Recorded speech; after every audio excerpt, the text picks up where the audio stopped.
Hi കൂട്ടുകാരെ, എല്ലാവർക്കും സുഖമാണോ? എന്ന് നമുക്ക് അടുത്തൊരു വീഡിയോയിലേക്ക് പോയാലോ? നമുക്കൊരു തോരൻ വയ്ക്കാം.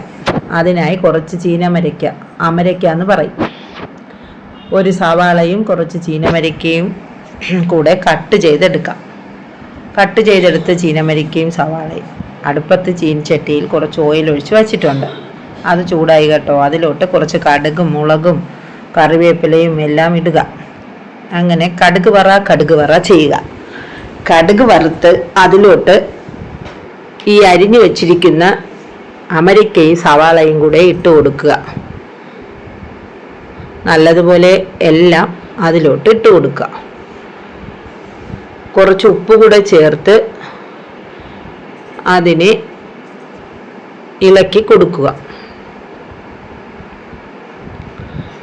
ഉപ്പെല്ലാം അതിൽ ചേർന്നതിന് ശേഷം കുറച്ച് ചൂടുവെള്ളം നമ്മൾ അതിലോട്ട് ഒഴിച്ചു കൊടുക്കണം കേട്ടോ.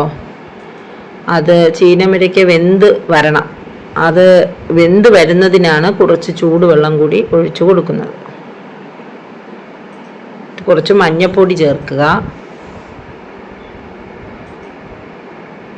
നല്ലതുപോലെ മൊത്തം അതിനെ ഒന്ന് ഇളക്കി യോജിപ്പിച്ചിട്ട്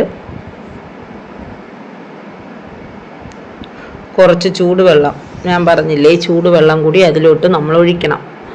ഇത് നല്ലതുപോലെ വേവാനായി. ചീനമരയ്ക്കയ്ക്ക് നല്ല വേവുണ്ടല്ലോ. അമരയ്ക്ക ഒന്ന് നല്ലതുപോലെ വെന്ത് വരണം. അതിനായി ചൂടുവെള്ളം ചേർത്ത് മിക്സ് ചെയ്ത് മൂടി വയ്ക്കുക. അത് നല്ലതുപോലെ വെന്ത് വരുമ്പോഴത്തേക്കും അതിൻ്റെ കൂട്ടിനായി തേങ്ങ, മുളക് പൊടി, ജീരകം, വെളുത്തുള്ളി, കറിവേപ്പില ഇത് മിക്സിയിലൊന്ന് തോരനുള്ള കൂട്ടിനുള്ള ഒന്ന് ചാച്ച് എടുക്കുക. അതായത് നല്ലതുപോലെ അരയാതെ ഒന്ന് ക്രഷ് ചെയ്ത് എടുത്ത് അതിലോട്ട് ഇടുക. കൂട്ടെല്ലാം അതിൽ ചേർത്ത് മിക്സിയുടെ ജാറിൽ കുറച്ച് വെള്ളം കൂടി ഒഴിച്ച് അതിലോട്ട് ഒഴിച്ച് നല്ലതുപോലെ കൂട്ടി യോജിപ്പിച്ച് മൂടി വയ്ക്കണം. ഇവിടെ നല്ല മഴയും കാറ്റുമൊക്കെ ഉണ്ടായിരുന്നു കേട്ടോ. അവിടെയൊക്കെ എങ്ങനെയാ കൂട്ടുകാരെ? മഴയും കാറ്റെല്ലാം ഉണ്ടോ? ഇവിടെ മരമെല്ലാം ഒടിഞ്ഞു വീണു, കറണ്ടൊന്നും ഇല്ലായിരുന്നു. അങ്ങനെ തോരൻ റെഡിയായി വന്നു. കൂട്ട് നല്ലതുപോലെ ഇളക്കി യോജിപ്പിച്ച് ഒന്നുകൂടി ചൂടാക്കി എടുക്കണം കേട്ടോ.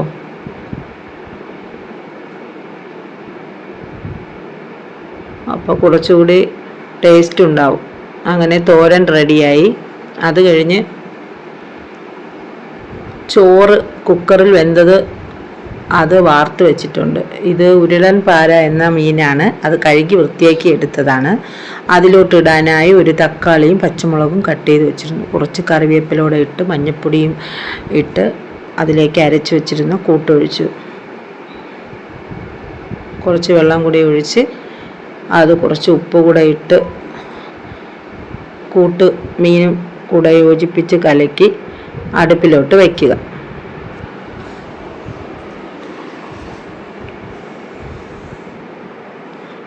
ചോറെല്ലാം കുറച്ചുകൂടി കുക്കറിൽ ബാലൻസ് ഉണ്ടായിരുന്നു. ആ ചോറെല്ലാം അതിലോട്ട് അരിപ്പിലോട്ട് വാർത്തിട്ടു. മീൻ തിളച്ച് വരുമ്പോൾ കുറച്ച് ഉലുവാപ്പൊടി ചേർത്ത് കൊടുക്കുക.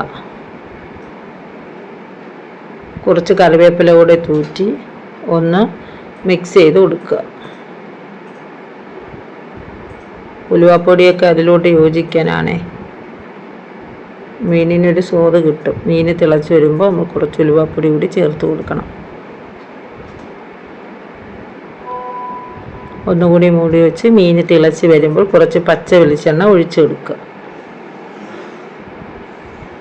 പിന്നെ ഒരു സലാഡ് കൂടി ഉണ്ടാക്കാമെന്ന് കരുതി ഒരു ഇടങ്കലി മുളകും 3 കാന്താരി മുളകും ഒരു കുക്കുംബറും ഒരു ടൊമാറ്റോയും കുറച്ച് സവാളയും കട്ട് ചെയ്തെടുത്ത് ഒരു ബൗളിലോട്ട് എടുത്ത് കുറച്ച് കട്ട തൈരും കുറച്ച് ഉപ്പും കൂടെ ചേർത്ത് ഇളക്കി യോജിപ്പിച്ച് നല്ലൊരു സലാഡ് കൂടെ ഉണ്ടാക്കി.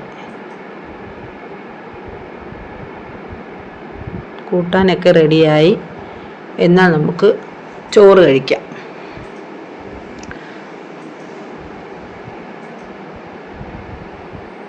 കുറച്ച് ചോറ്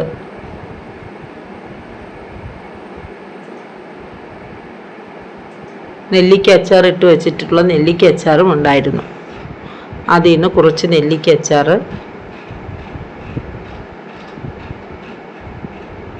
അച്ചാർ ഇരുന്ന് പഴകും തോറും ടേസ്റ്റ് കൂടും കേട്ടോ. നല്ല ടേസ്റ്റ് ഉണ്ടായിരുന്നു നെല്ലിക്ക അച്ചാർ.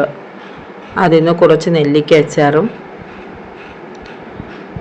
കുറച്ച് തോരനും